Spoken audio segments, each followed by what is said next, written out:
Has this offseason been different for you coming off what happened last year? A lot more stuff on the schedule, whether it was Pro Bowl or some appearances in Atlanta. But just fun stuff, when you play well, you get opportunities to do other things. People want to see you.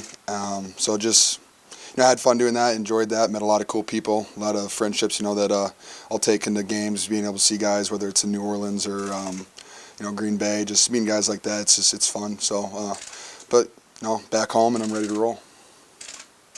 Did you get an opportunity to meet up with Tony Gonzalez? I have not yet. It's something we couldn't schedule yet. Me and Coach Embo are still working on trying to figure that out. So time during OTAs, because we do get Friday, Saturday, Sunday off, so we can get down to LA for at least a weekend. That's the plan.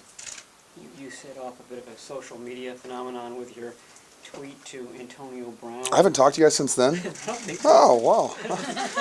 That's good. Were you surprised at all about how quickly that set fire? Yeah. It was like 10 minutes after I tweeted, I got a response. Yeah, no, it's fun. Social media is a great time as long as you're responsible on it.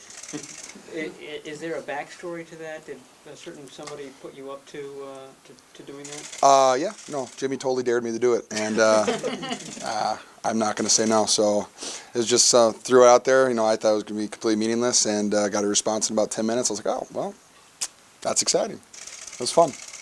That was fairly late on New Year's Eve. It was. Yeah. Any stories about that? It's New Year's.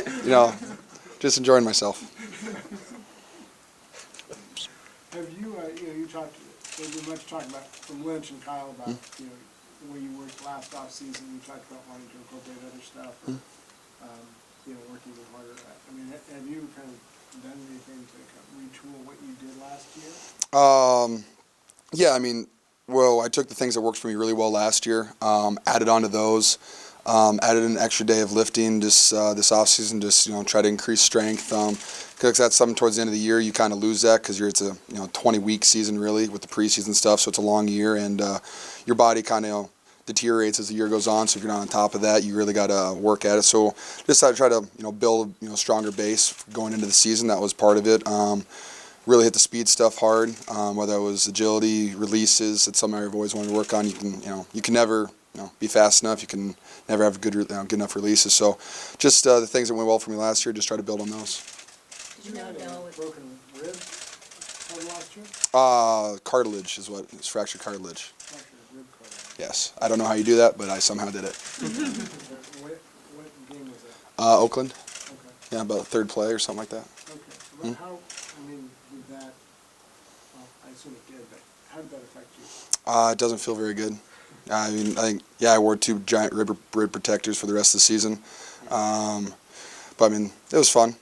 I guess, yeah. I don't know. Yeah, just something you play with. So that was before the one-handed long catch? It was. I was fully expected that to hurt a lot worse than it did. I thought the safety was going to smoke me. But luckily it didn't. It was nice. Did you know Noah was going to come in for one of the visits? No, I found everything out on Twitter like you guys do. So I just, I keep up to date. He shot me a text, told me he was at my locker, and I told him not to mess with any of my stuff. No. What do you think about the two guys, the 2 tight ends that are coming out of Iowa? You can't really say enough about them. They are both incredible athletes, they're incredible players, incredible people. They went through Iowa, which in my opinion is one of the best colleges you can go to because the way it prepares you for the next level. You got Coach Ferentz there, and you got Coach Doyle there. Guys that build you up and kind of show you the ropes. And they're coming out, and they're going to do fantastic things at this level. You said you talked to each of them before the combine. Have you spoken to them since? Yeah, it was nice. The last 2 weeks I was in Iowa, and I got to train with them. So, I like a little banter back and forth. I like to do that. I like to tell them that they each have to write me a check after they both go in the first round because they owe me a little bit. But other than that, it's just fun, playful banter. Have you caught balls from Jimmy this offseason? No, I spent the whole offseason in Nashville, and you can't throw during the offseason on the fields. So I wasn't back in California at all. But we got like one more week of phase 1, then phase 2 will be throwing the ball a lot, and I'm looking forward to that.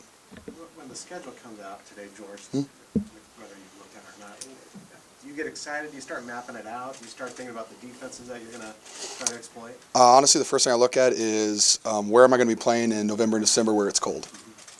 Because, when we got the schedule last year and said we're playing in Green Bay and whatever that was, September, October, I was super excited about it. I left the Midwest because I don't like the cold, and I'm excited that we play in warm weather all the time. Did you take any shots to your ribs, memorable shots to your ribs the second half of the season? Giants game got me a couple times. Tampa got me a couple times, and then after that it was decently healed enough so it didn't hurt that bad. Was it like by your sternum? A little more outside. Outside.